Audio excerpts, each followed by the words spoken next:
In today's video, I'm going to teach you how to cancel your Perplexity AI subscription. By the end, you'll know exactly where to click, what to expect, and how to confirm everything has gone through properly. First, open the official Perplexity AI website and sign into the account that holds the subscription. If you use multiple accounts, take a second to verify you're in the right one to avoid canceling the wrong plan.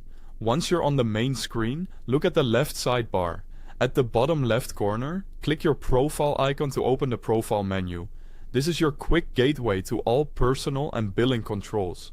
From that menu, choose Account or All settings. Different layouts may show slightly different wording, but either option will take you into your account settings. Inside Settings, scroll until you find the section related to your plan. This may appear as Upgrade Plan or Subscription or Billing. Click that to open your plan details. If you don't immediately see it, keep scrolling. These options are sometimes grouped lower in the page.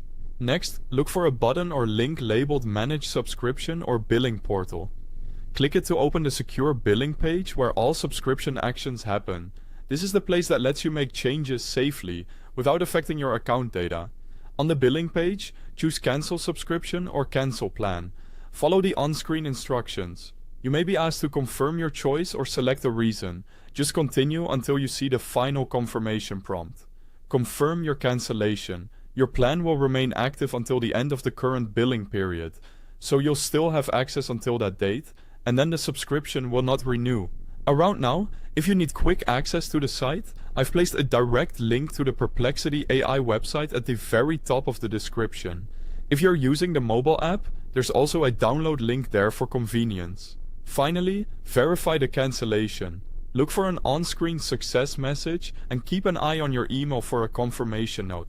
It's a good idea to save that email for your records.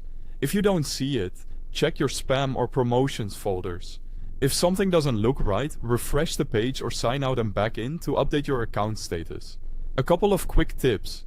User interfaces can change, so button names may vary slightly.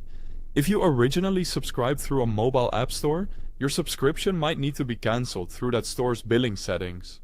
And if you change your mind later, you can return to the same billing portal to reactivate. That's it for this tutorial. If this helped, please leave a like and subscribe for more clear, step-by-step guides. Thanks for watching.